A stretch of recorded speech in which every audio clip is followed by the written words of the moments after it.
Hello guys, कैसे हैं आप सभी। नेक्रोमैंसर एपिसोड 1 की स्टार्टिंग में हमें बताया जाता है कि हमारे मेन कैरेक्टर को कई डीमन और गॉड्स मारने आए होते हैं। इस वर्ल्ड में एक टावर है जिसे क्लियर करने के बाद उस पर्सन की कोई भी एक विश पूरी होगी। हमारा मेन कैरेक्टर जिसका नाम जिन्यूक है, जिन्यूक ने अकेले ही कई सारे फ्लोर्स क्लियर कर दिए, इसलिए गॉड्स और डीमन को डर लग रहा है कि वो उनकी विश चुरा ना, इसलिए सभी जिन्यूक को मारना चाहते हैं। जिन्यूक अपने मन में बोलता है शायद इसीलिए इस टावर को गॉड्स टावर कहा जाता है। अचानक उस टावर के आसपास का एरिया डिस्ट्रॉय होने लगता है। हमें बताया जाता है कि आज से 5 साल पहले इस टावर पर बिलियंस ऑफ पीपल खेलना शुरू किए थे। जिन्यूक कहता है अब इस टावर के 600 फ्लोर को कंप्लीट करने का समय आ चुका है। तभी जिन्यूक के ऊपर कोई हमला करता है। हमें दिखाया जाता है ये 2 गॉड्स होते हैं। एक गॉड कहती है कि तुम क्या करने की कोशिश कर रहे थे, दूसरा गॉड कहता है कि हमें सावधान रहना चाहिए। जिन्यूक अपने हाथ में काफी सारी एनर्जी इकट्ठा कर लेता है और वो कहता है तुम्हारी इतनी हिम्मत मेरे काम में दखल अंदाजी करने की, अब तुम्हें मरना होगा। हमें बताया जाता है कि जिन्यूक को स्ट्रॉन्गेस्ट का टाइटल मिला हुआ है। इसी के साथ जिन्यूक अवेक बोलता है और कई सारे स्केलेटन वॉरियर्स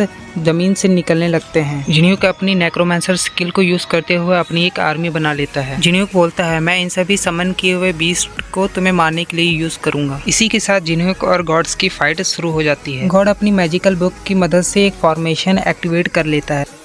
इसी के साथ सभी गॉड जिन्यूक के ऊपर हमला कर देते हैं और कहते हैं अब तुम्हें ह्यूमैनिटी को धोखा देने की सजा मिलेगी। सभी गॉड्स जिन्यूक के ऊपर भारी पड़ रहे थे। उन्होंने जिन्यूक के ऊपर एक भाला मारकर उसके आर पार कर दिया होता है। इस हमले से जिन्यूक काफी जख्मी हो चुका था। हमें बताया जाता है कि जिन्यूक ह्यूमैनिटी के लिए धोखेबाज नहीं था। जिन्यूक की वहीं पर मौत हो चुकी थी। अब हमें 10 साल पहले का टाइम दिखाया जाता है जहाँ पर एक लड़का सो रहा होता है। जिन्यूक को उसी की बॉडी में रीइंकार्नेट हुआ होता है। वो उन गॉड्स को गाली देते हुए कहता है मेरी सीक्रेट स्किल काम कर गई। हमें उस स्किल का नाम बताया जाता है सोल ट्रांसमिशन। इसी की वजह से जिन्यूक दूसरी बॉडी में रीइंकार्नेट हुआ है। जिन्यूक गुस्से में कहता है मैं तो उनकी 600 फ्लोर तक कंप्लीट करने में मदद कर रहा। जिन्यूक अपने पास्ट मेमोरी में उन गॉड्स से कहता है कि मैं तुमसे रिवेंज जरूर लूंगा। इसी के साथ जिन्यूक वहीं पे मारा जाता है। जिन्यूक गुस्सा हो ही रहा था तभी उसे स्मार्टफोन पर मैसेज आता है गुड मॉर्निंग। जिन्यूक को देख के हैरान हो जाता है कि वो 10 साल पास्ट में आ चुका है। जिन्यूक ये सोचकर काफी घबरा चुका था कि उसके मैजिक के साथ कुछ हो चुका ना हो, इसीलिए वो एक मक्खी को मारकर उसे अवेक करने की कोशिश करता है, पर इसे कुछ नहीं होता है। जिन्यूक के बार बार कोशिश करने पर भी मक्खी अवेक नहीं होती। जिन्यूक कहता है कि इस बॉडी में तो एक बूंद भी माना नहीं है। जिन्यूक खिड़की से बाहर देखता है तो उसे वही टावर दिखता है। फिर वो अपने मोबाइल में अपनी एक पास्ट लाइफ के फ्रेंड के बारे में सर्च करता है तो उसे पता चलता है कि उसके फ्रेंड ने टावर को 800 फ्लोर तक कंप्लीट कर दिया है। जिन्यूक गुस्से में अपने आप को तैयार करते हुए टावर की ओर निकल जाता है और वो सोच रहा होता है कि मुझे जल्दी से 9 स्टार पावर के लेवल का होना होगा और सबसे स्ट्रॉन्गेस्ट बनना होगा। जिन्हों टावर के पास पहुंच जाता है तभी हमें टावर की गहराई में एक ताबूत के अंदर एक स्केलेटन दिखाया जाता है। इसी के साथ हमारा सीन बदलता है। अब हमें एक लड़की दिखाई जाती है जो किसी से डरकर भाग रही होती है। साथ ही हमें एक आदमी दिखाया जाता है जो जिन्यूक के बारे में बात कर रहा होता है। जिन्यूक पोर्टल के रास्ते से टावर के अंदर चला जाता है। जिन्यूक एक जगह पर टेलीपोर्ट हो चुका होता है। बताया जाता है कि उसे एक ट्रायल देना होगा। जिन्यूक के सामने एक स्टेटस विंडो आती है, उसमें लिखा होता है कि तुम्हें अपनी डेस्टिनेशन तक पहुंचना है जब तक तुम्हारे सारे जख्म हील होते रहेंगे। अब हमें जिन्यूक की स्टेटस विंडो दिखाई जाती है जिसमें उसका माना 1, स्ट्रेंथ 1, HP 1, एजिलिटी 1 होती है। जिन्यूक को गुलाटनी नाम की एक स्किल भी मिली होती है। हम इसके बारे में बाद में जानेंगे। जिन्यूक एक इविल स्माइल देते हुए अपने टेस्ट को शुरू कर लेता है। जिन्यूक पर बहुत सारे एरो शूट किए जाते हैं। जिन्यूक उन सबको डॉज कर रहा होता है। कई एरो जिन्यूक का पीछा कर रहे होते हैं तभी कई एरो जिन्यूक के सामने से आकर उसकी बॉडी में घुस जाते हैं। जिन्यूक रुकता नहीं है पर उसे और भी एरोस लगते जाते हैं। जिन्यूक उस पॉइंट पर पहुंच जाता है जहां पर जाने को सिस्टम ने कहा था। इसी के साथ सिस्टम की ओर से नोटिफिकेशन आता है कि आपके सारे जख्मों को हील किया जा रहा है। जिन्यूक अब वापस से खड़ा हो जाता है और जिन्यूक खड़ा होने के बाद अपने ब्लड को टच करता है और अपनी ग्लूटनी स्किल को एक्टिवेट करता है। ग्लूटनी स्किल का काम ये होता है कि वो किसी भी नॉन लिविंग थिंग्स को ऑब्जर्व कर सकती है। जिन्यूक जमीन पे पड़े अपने ब्लड को ऑब्जर्व कर लेता है जिसके कारण उसके बॉडी के आसपास ब्लडी ऑरा आ जाता है। 1 महीना बीत चुका होता है। अब जिन्यूक सिस्टम के उस ट्यूटोरियल से बाहर आ चुका होता है और उसके सारे जख्म भी हील हो चुके होते हैं। जिन्यूक को सिस्टम की ओर से बताया जाता है कि उसके मेथड को देखकर कई गॉड्स और डीमन से इंटरेस्टेड हैं उसके मेथड में। जिन्यूक कहता है ये सभी गॉड्स और डीमन मुझसे जलते हैं। अब जिन्यूक के स्टेट्स हमें दिखाए जाते हैं जो कि सारे के सारे काफी बढ़ चुके होते हैं।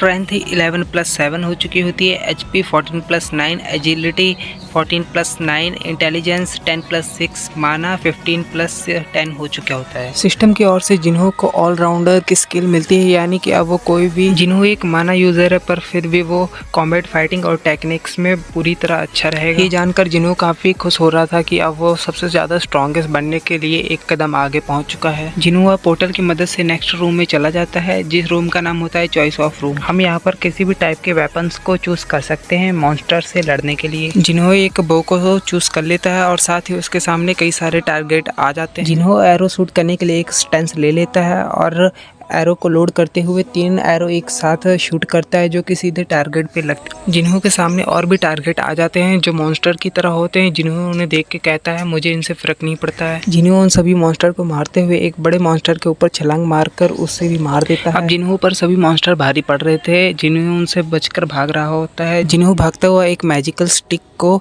समन करता है और मॉन्स्टर से कहता है कि मैं तुमसे ज्यादा तेज हूँ। जिन्हों उनके ऊपर मैजिकल एरो से शूट करता है, जिससे सभी मॉन्स्टर एक ही हमले में ब्लास्ट हो जाते हैं और मारे जाते हैं। जिन्हों इस फ्लोर को आसानी से क्लियर कर लेता है। फ्लोर क्लियर करने के बाद जिन्हों की बॉडी अपने आप ही रिकवर हो जाती है। जिन्हों को सिस्टम की ओर से मैसेज आता है कि फ्लोर क्लियर हो चुका है और आप ऑल मास्टर क्लास पे प्रमोट हो चुके हो। सिस्टम पूछता है कि आप ऑल मास्टर क्लास को एक्सेप्ट करना चाहते हो या नहीं। जिन्हों सिस्टम से कहता है मैं ऑल मास्टर क्लास को एक्सेप्ट करता हूँ एज माई सब क्लास। सिस्टम कहता है सब क्लास को अनलॉक करने के लिए आपको 100 फ्लोर क्लियर करना पड़ेगा, तभी आप सब क्लास को अनलॉक कर सको। ये सुन के जिन्हों काफी हैरान हो चुका था, क्योंकि जिन्हों के निकलने के लिए कोई ना कोई क्लास चुननी ही पड़ेगी। फिर वो सोचता है कि मैं अपने पॉइंट्स की मदद से यहाँ से निकल सकता हूँ। जिन्हों सिस्टम से कहता है कि मेरे पॉइंट्स को यूज करते हुए सब क्लास को अनलॉक करो। सिस्टम जिन्हों से कहता है कि आपके पास इनफ कॉइन नहीं है, तो जिन्हों अपने इविल सिस्टम बाल को एक्टिवेट करता है और उससे पॉइंट्स को ट्रांसफर कर लेता है। सिस्टम बताता है कि आपने ऑल मास्टर क्लास सेलेक्ट कर लिया एज सब क्लास। जिन्हों अपने आप को टेलीपोर्ट करता हुआ कहता है कि मैं उन गॉड्स और डीमन से अपना बदला जरूर लूंगा। जिन्हों फर्स्ट फ्लोर पर टेलीपोर्ट हो जाता है। हमें फर्स्ट फ्लोर के किसी फॉरेस्ट का सीन दिखाया जाता है जहाँ पर कुछ गॉब्लिन से ह्यूमंस पर अटैक कर रहे होते हैं। फॉरेस्ट के ऊपर स्काई में एक पोर्टल ओपन होता है जिसमें से जिन्हों बाहर निकलता है। जिन्हों इविल स्मेल देता हुआ उस गॉब्लिन के पास आ रहा होता है, वो उसके ऊपर लैंड करता है और उसे वहीं पर मार देता है। जिन्हों डेविल लुक देता हुआ उन गॉब्लिन से कहता है कि जब मैं तुम्हें डिवोर कर जाऊंगा तब मुझे हैरानी होगी क्या मुझे क्या मिलेगा। ये पर्सन बोल रहा होता है कि ये तो एक मेज है, पर इसने गॉब्लिन को इतनी आसानी से किक मार के कैसे मार दिया। इनका एक साथी बोलता है कि हमें मिलके लड़ना होगा, हम मिलके गॉब्लिन्स को मार सकते हैं। जिन्हों उन सभी को कहता है कि इन गॉब्लिन्स को सिर्फ मैं मारूंगा, तुम सब यहाँ से निकल जाओ, नहीं तो तुम भी यहाँ पर मारे जाओगे। सभी लोग जिन्हों से डर के वहाँ से भाग जाते हैं। गॉब्लिन जिन्हों से कह रहे होते हैं कि तुमने हमारे एक साथी को मारा है, हम तुम्हें मार देंगे। इसी के साथ वो जिन्हों पर हमला कर देते हैं। जिन्हों एक गॉब्लिन के सर पे अपनी मैजिकल स्टिक मारकर उसे मार देता है। दूसरा गॉब्लिन जिन्हों को ऐसा करता हुआ देख रहा होता है। जिन्हों उससे कहता है क्या हुआ, तुम मुझ पे हमला नहीं करोगे। आखिरी बच्चा गॉब्लिन काफी घबरा चुका था, वो अपनी जान बचाकर भागने लगता है। जिन्हों उसे अपनी मैजिकल स्टिक से मैजिकल एरो मार देता है, जिसके कारण उसकी वहीं पर मौत हो जाती है। उसके मरते ही सिस्टम की ओर से नोटिफिकेशन आता है कि आपको 10 कॉप्स को मारना होगा। जिन्हों सोच रहा होता नोटिफिकेशन अब आ रहा है, पर मैंने तो कॉप्स को मारना स्टार्ट भी कर दिया है। जिन्हों कहता है मैंने अपनी प्रीवियस लाइफ में एक ही जैसे मॉन्स्टर को हजारों बार मारा है और कई सारी अचीवमेंट्स को पाया। और साथ ही जिन्हों उस कॉप्स के पास आता है और अपनी ग्लैक्टनी स्किल को एक्टिवेट करता है और साथ ही कॉप्स की सोल को अपने अंदर अब्जॉर्ब कर लेता है। कॉप्स की सोल अब्जॉर्ब करने के कारण जिन्हों को कॉप्स की मेमोरी मिल जाती है।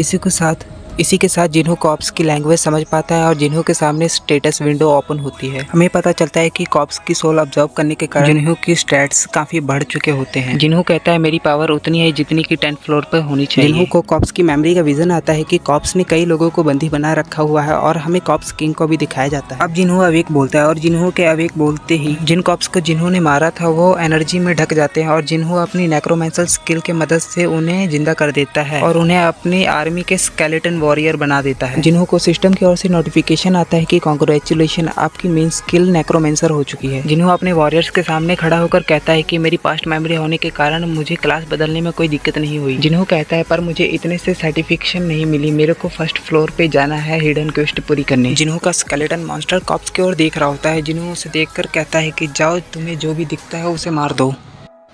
जिन्हों के स्केलेटन मॉन्स्टर डेविल लुक देते हुए उन सभी कॉप्स को मार देते हैं। जिन्हों उन मरे हुए कॉप्स को अपने स्केलेटन मॉन्स्टर में बदल लेता है और साथ ही जिन्हों उनके कॉप्स क्रिस्टल को इकट्ठे कर लेता है। सिस्टम की ओर से नोटिफिकेशन आता है कि आपने 10 कॉप्स को मार दिया है। जिन्हों को सामने एक पुराना घर दिखता है। जिन्हों उसमें चला जाता है, वो अपने सभी स्केलेटन मॉन्स्टर को बाहर खड़ा कर देता है। जिन्हों उस घर में एक बेसमेंट ढूंढ लेता है। वो सीढ़ियों की मदद से नीचे जा रहा होता है और साथ ही वो कॉप्स क्रिस्टल को सीढ़ियों पे गिराता हुआ आ रहा था। हमें बताया जाता है कि ये फर्स्ट फ्लोर की हिडन क्लास है। जिन्हों एक कॉफिन के पास पहुंच जाता है, वो अपने सारे क्रिस्टल वहीं पर फेंक देता है। कॉफिन के अंदर से एक स्केलेटन निकलता है। जिन्हों उसे वॉल्कन कह रहा होता है। स्केलेटन जिन्हों से कह रहा होता है कि तुम मेरे डिसेंडेंट हो। जिन्हों कहता है कि काफी टाइम से हमने एक दूसरे को देखा नहीं है। ये बात सुनकर स्केलेटन को कुछ समझ नहीं आ रहा होता है। स्केलेटन जिन्हों से कहता है कि तुम मुझे देख के सरप्राइज नहीं हुए, क्या मुझे किसी और तरीके से आना चाहिए था। जिन्हों कहता है एक नेक्रोमैंसर को एक स्केलेटन से सरप्राइज होने की जरूरत नहीं है। जिन्हों मन में कहता है कि जब मैं पास्ट लाइफ में एक मेज बना था, तब मैंने जनरल वॉल्कन और फर्स्ट फ्लोर को डिस्कवर किया था। उस समय मैं वॉल्कन से जब पहली बार मिला था, तो उस समय मैं वॉल्कन को अपने समनर्स में शामिल करने में नाकाम रहा था।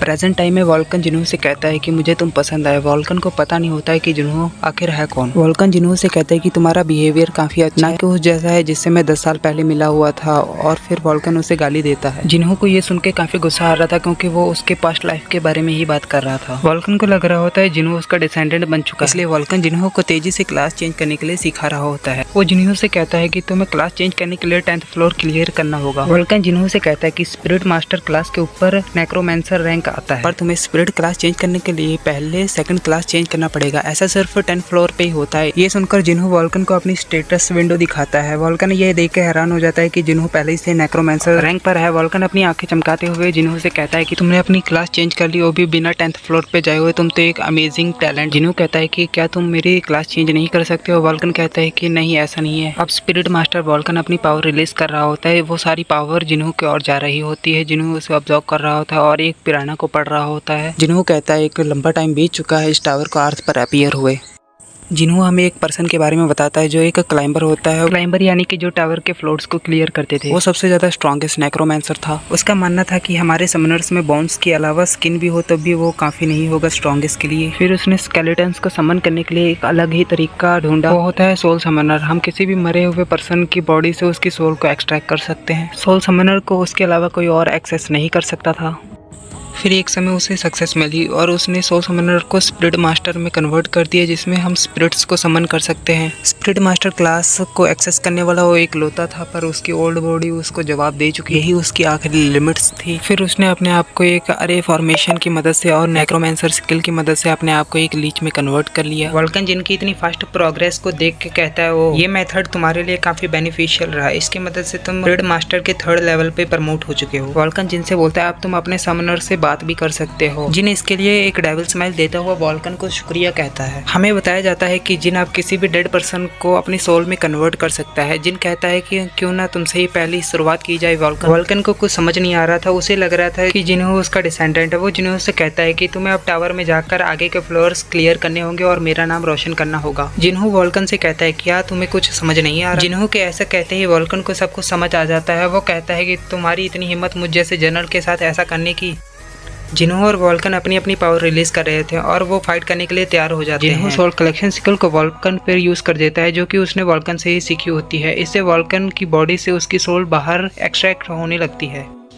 वॉल्कन जिन्हों से बचकर भागने की कोशिश करता है। वो जिन्हों को मिडिल फिंगर दिखाता है और कहता है कि तुम मुझे कैप्चर नहीं कर पाओगे। तभी वो किसी बैरियर से टकराता है। ये एक अरे फॉर्मेशन होती है, ये जिन्हों ने क्रिएट की होती है। जिन्हों कहता है कि मैंने तुम्हारे लिए एक खास प्रिजन तैयार किया है। वॉल्कन कहता है कि तुम्हें क्या लगता है ये फॉर्मेशन तैयार करने से तुम मुझसे बच सकते हो। जिन्हों कहता है मैंने तुमसे यही एक्सेप्ट किया था कि तुम इससे निकल सकते हो, इसलिए मैंने आते वक्त हर जगह कॉप्स क्रिस्टल को बिछा दिए हैं। वॉल्कन जिन्हों के सामने गिड़गिड़ा रहा होता है। जिन्हों कहता है कि तुम इस फॉर्मेशन को आराम से तोड़ सकते हो, पर मैं तुम्हें उसी समय कैप्चर कर सकता हूँ। जिन्हों कहता है मैं तुम्हें अपनी प्रीवियस लाइफ में कैप्चर करने में नाकाम रहा, पर इस बार मैंने तुम्हें कैप्चर कर लिया है। इसी के साथ जिन्हों अपनी हुड को उतारता है।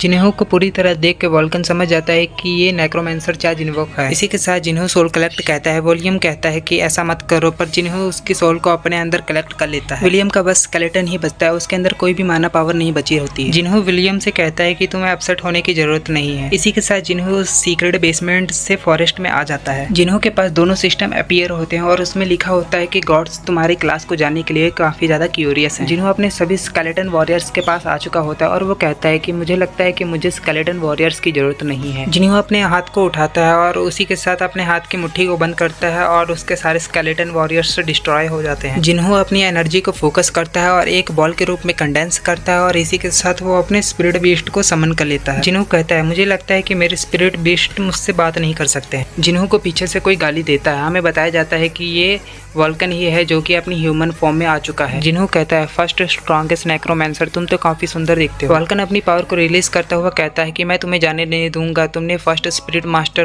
को अंडर एस्टिमेट करने की कोशिश की है। तभी वल्कन हैरान हो जाता है, उसे उसकी बॉडी में एक झटका लगता है और वो नीचे गिर जाता है। वो अपना गला पकड़ लेता है क्योंकि उसे सांस भी नहीं लिया जा रहा हो। जिन्हों उससे बोलता है तुम मेरे समनर हो, इसीलिए तुम मेरी माना पावर यूज करते हो, मैं तुम्हें कभी भी डिस्ट्रॉय कर सकता हूँ। वल्कन जिन्हों से कहता है कि तुम्हारे कहने का मतलब क्या है, क्या मुझे कुत्ते की जिंदगी जीना पड़ेगा? जिन्हों कहता है तुम्हारे पास इसके अलावा कोई और चॉइस नहीं है। वल्कन अपने मन में सोच रहा होता है कि जिन्हों को ज्यादा गैलेक्टनी स्किल के बारे में नहीं पता, वो जल्द ही मेरे को स्वॉलो कर जाएगा। वल्कन जिन्हों से पूछता है कि तुम अब क्या करना चाहते हो?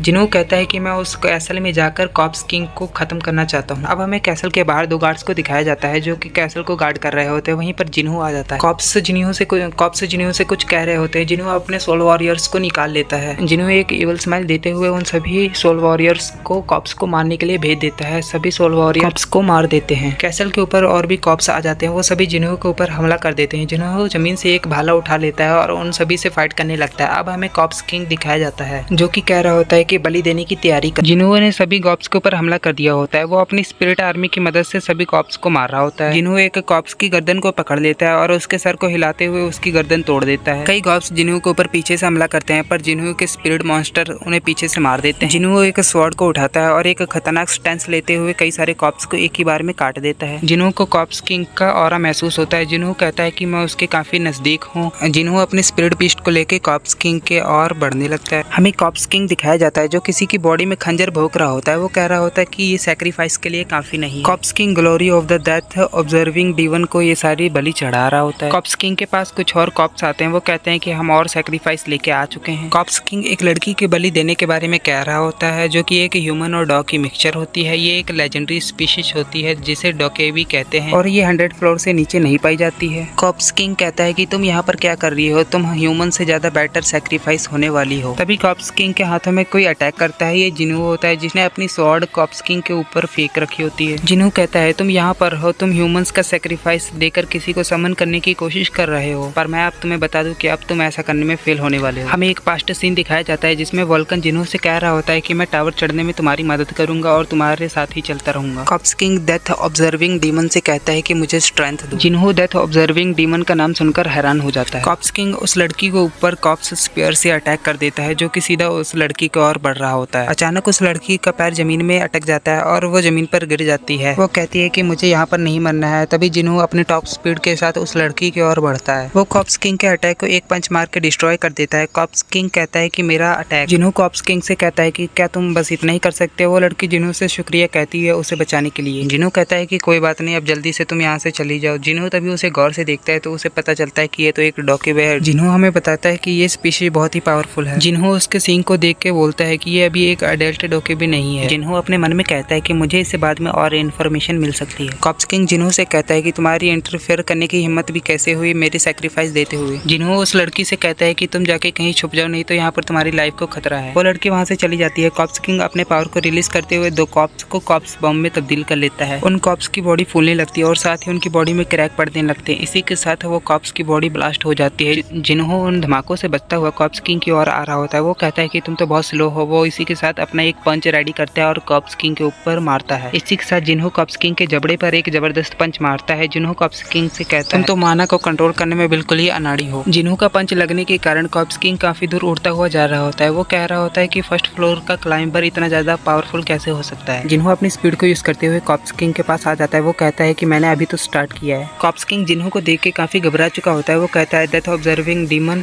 इसी के साथ एक डीमन अपीयर होता है वहाँ पर। ये एक ब्लडी ब्लडी डीमन होता है जो कि सीधा जिन्हों के हाथ में चिपक जाता है। जिन्हों हमें बताता है कि ये ब्लडी गोलम है। पता नहीं कैसे कॉप्स किंग ने इसे समन कर लिया क्योंकि ये तो एक हाई लेवल बीस्ट है। ब्लडी गोलम जिन्हों के एक पंच मारता है जिससे जिन्हों जमीन पे गिरता है। इस पंच का इतना फोर्स होता है कि जमीन में भी एक घड़ा बन जाता है। कॉप्स किंग जिन्हों से कहता है कि अब तुम्हें कैसा लग रहा है। जिन्हों को कॉप्स किंग की बातें सुन के काफी गुस्सा आ रहा होता है। वो कहता है कि तुम्हें पता है तुम किसके साथ बात कर रहे हो। इसी के साथ जिन्हों अपने स्पिरिट बीस्ट को निकाल लेता है और कहता है कि चलो अब तुम मुझे दिखाओ कि तुम क्या कर सकते हो। जिन्हों की सभी स्पिरिट बीस्ट ब्लडी गोलम के ऊपर चारों ओर से हमला करते हैं। वो उसकी बॉडी में घुस जाते हैं। सभी स्पिरिट बीस्ट ब्लडी गोलम की बॉडी को अंदर से डिस्ट्रॉय कर रहे होते हैं और वो उसकी बॉडी को डिस्ट्रॉय करते हुए बाहर निकलते हैं। कॉप्स किंग कहता है कि इन्होंने तो मेरे ब्लडी गोलम को इतनी आसानी से डिस्ट्रॉय कर दिया। इसमें तो इतना टाइम भी नहीं लगा कि मैं एक अपनी आंखों की पलके भी झपका सकूं। जिन्हों अपने स्पिरिट बीस्ट के साथ कॉप्स किंग के सामने आता हुआ कहता है कि तो तुम एक first floor Lord level monster हो। जिन्हों कहता है कि तुम ब्लडी गोलम को क्रिएट नहीं कर सकते हो। क्या डेथ ऑब्जर्विंग डीमन ने ब्लडी गोलम को क्रिएट किया था? जिन्हों कहता है कि डेथ ऑब्जर्विंग डीमन ने ऐसा इसलिए किया क्योंकि वो मेरी पावर जानने के लिए क्यूरियस था कि मैं स्पिरिट मास्टर क्लास में कितना ज्यादा स्ट्रॉन्गेस्ट हूँ। जिन्हों कॉप्स किंग से कहता है कि तुम मेरे लिए एक टॉय हो जिसके साथ मैं अब खेलूंगा क्योंकि तुमने गोलम को समन किया था जो कि तुम्हारी हेल्प नहीं कर सका, इसलिए अब मैं दूंगा। कॉप्स किंग काफी घबरा चुका था। वो जिन्हों से कहता है क्या तुम मुझे मारना चाहते हो? जिन्हों कॉप्स किंग से कहता है कि तुम ऐसा क्यों कह रहे हो, तुमने तो कई लोगों को मौत के घाट उतारा है। जिन्हों के सभी स्पिरिट बीस्ट कॉप्स किंग को पकड़ देते हैं।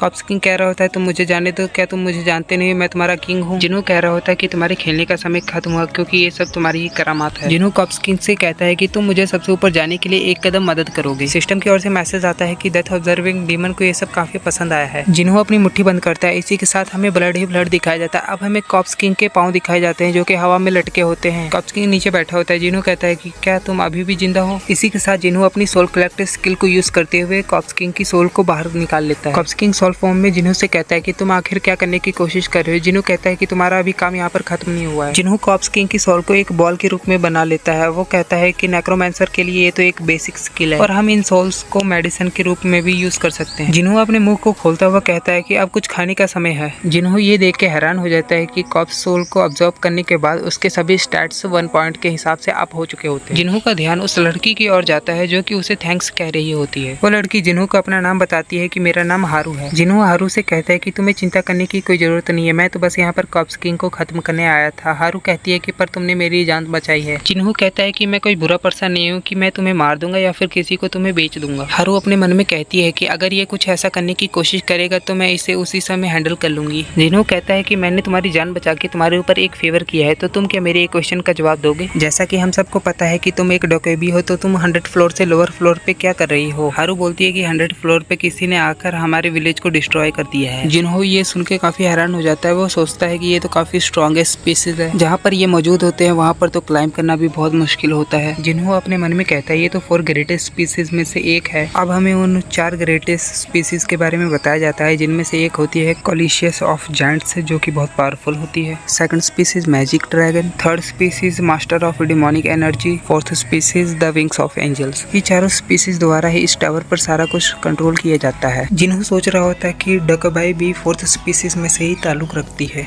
और शायद इसका रिलेशन 9 स्टार के गिल्ड से भी हो सकता है। जिन कहता है वो कमीने। इसी के साथ जिनको काफी गुस्सा आ रहा होता है। हारू कहती है क्या हुआ तुम्हें? जिन्हों कहता है कि कुछ नहीं, अब हमें यहाँ से निकलना होगा। हारू कहती है कि मैं भी तुम्हारे साथ चलूंगी। जिन्हों सोच रहा होता है हारू अभी यंग है, उसे कोई भी अपने झांसे में फंसा सकता है, इसीलिए मुझे उसे अपनी पार्टी में ज्वाइन करना होगा। जिन्हों हारू से कहता है कि जब मैं बिजी हूँ तो अपने आप को प्रोटेक्ट करना। हारू कहती है कि ठीक है मैं समझ गई। जिन्हों कहता है कि अब मुझे दूसरे कपड़े पहनने की जरूरत है क्योंकि ये कपड़े लड़ाई में काफी खराब हो चुके हैं। जिन्हों और हारू कॉप्स किंग को देख रहे होते हैं क्योंकि उसकी बॉडी के ऊपर एक आइटम होती है। अब जिन्हों कॉप्स किंग की यूनिफॉर्म को पहन लेता है। दोनों कैसल से बाहर आ चुके थे। दोनों एक पोर्टल के पास पहुंचते हैं। उस पोर्टल में से कोई निकलता है। ये वॉल्कन होता है। वो कहता है कि काम हो चुका है। वॉल्कन कहता है कैसल में अब एक भी कॉप्स नहीं बचे हैं। जिन्हों कहता है अच्छा किया तुमने वॉल्कन। हारू जिन्हों से पूछती है कि ये कौन है। वॉल्कन कहता है कि तुम मुझे देख पा रही है।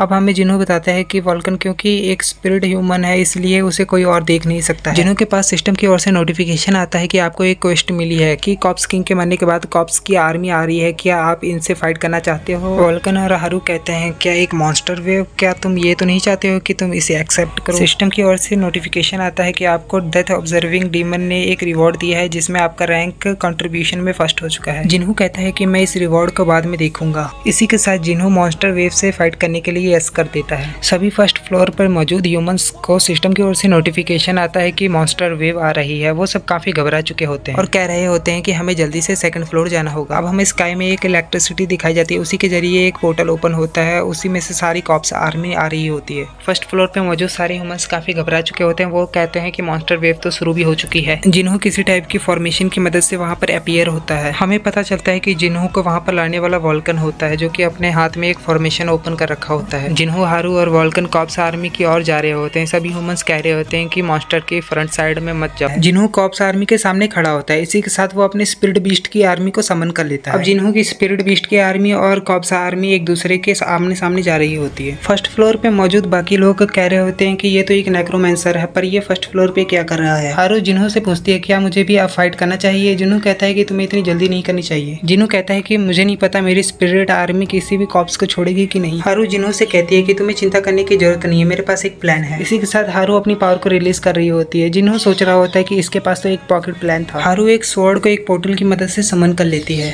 एक बड़ा सा कॉप्स बाकी कॉप्स को पीछे करते हुए हारू के ऊपर अटैक करने आता है। हारू प्लग झपकाने की स्पीड से उसके टुकड़े कर देती है। जिन्हों सोच रहा होता है कि इसके पास जो स्वॉर्ड है वो एक ऑर्डिनरी वेपन नहीं है, कौन ही इसे इजीली हैंडल कर सकता है। जिन्हों ये सब सोच ही रहा होता है, तभी उसे पीछे से कोई आवाज लगाता है, ओए तुम। हमें दिखाया जाता है वहाँ पर 3 लोग आए होते हैं। वो जिन्हों से कहते हैं कि तुम कौन हो जो कि इस वेव को कंट्रोल कर रहे हो। जिन्हों पूछता है तुम कौन हो। उन पर्सन में से एक पर्सन बोलता है कि मेरा नाम सियोन गेट है और मैं व्हाइट स्वेलो गिल्ड का हेड हूँ। सियोन गेट बोलता है कि हम famous 9 star pillion siblings Holi land guild से संबंध रखते हैं। जिन्हों उसकी बात सुन के काफी गुस्सा हो जाता है, क्योंकि वो दोनों सिबलिंग्स वही होते हैं जिन्होंने जिन्हों को मारा होता है। जिन्हों बोलता है कि तुम्हें पता भी है कि तुम बोल क्या रहे हो। सियोन गेट बड़ी गर्व से बोलता है कि मैं एक बार 10th फ्लोर को रीच कर लूँ, फिर मैं अपने बड़े भाई के साथ काम कर सकता हूँ। वो जिन्हों से कहता है कि मुझे पता है तुम्हारे पास काफी अच्छी स्किल्स है, मैं अपने बड़े भाई से तुम्हारे बारे में बात करूंगा। जिन्हों को काफी गुस्सा आ रहा होता है, तभी वो अपने स्पिरिट बीस्ट को सियोन गेट के ऊपर हमला करने भेजते हैं। जिन्हों के स्पिरिट बीस्ट सियोन गेट को पकड़ लेते हैं। जिन्हों कहता है कि सॉरी, पर ऐसा करने की जरूरत नहीं है। जिन्हों कहता है तुम्हारी टाइमिंग बिल्कुल परफेक्ट है, मुझे तुमसे कुछ इन्फॉर्मेशन चाहिए। जिन्हों सियोन गेट से कहता है कि एक बार इस वेव को खत्म होने दो, फिर मैं तुमसे कुछ सवाल पूछूंगा। सियोन गेट के साथ ही जिन्हों से कहते हैं कि हम तो बस टावर को क्लाइंब करने वाले क्लाइंबर्स, तुम हमारे साथ ऐसा इसलिए कर रहे हो क्योंकि तुम स्ट्रांग हो, तुम ऐसा नहीं कर सकते हो हमारे साथ। जिन्हों कहता है क्यों नहीं। अब हमें जिन्हों के स्पिरिट बीस्ट दिखाए जाते हैं, जो कि सभी कॉप्स से लड़ रहे होते हैं और कॉप्स को मार रहे होते हैं। जिन्हों सियोन गेट के साथी से कहता है कि ये सब टावर की स्ट्रेंथ पे मैटर करता है। इसी के साथ जिन्हों सियोन गेट को छोड़ देता है और वो सियोन गेट से कहता है कि तुम अभी जिंदा नहीं हो, मैं तुम्हें बस इसलिए जिंदा छोड़ रहा हूँ क्योंकि मुझे तुमसे कुछ इन्फॉर्मेशन चाहिए। सियोन गेट के साथी उसे संभालते हुए कहते हैं कि क्या हमें अब कुछ करना चाहिए। सियोन गेट अपने साथियों से काफी डरा हुआ चिल्ला के कहता है कि अब हमें भागना चाहिए, नहीं तो ये साला हमें मार देगा। हमें फाइट का सीन दिखाया जाता है, जहाँ पर कुछ कॉप्स आसमान की ओर इशारा कर रहे होते हैं। वहाँ से जिन्हों और वॉल्कन आ रहे होते हैं। जिन्हों और वॉल्कन अपनी अपनी पावर रिलीज करते हुए वहाँ पर लैंडिंग करते हैं। उनके लैंडिंग करने से ही कई कॉप्स मारे जाते हैं।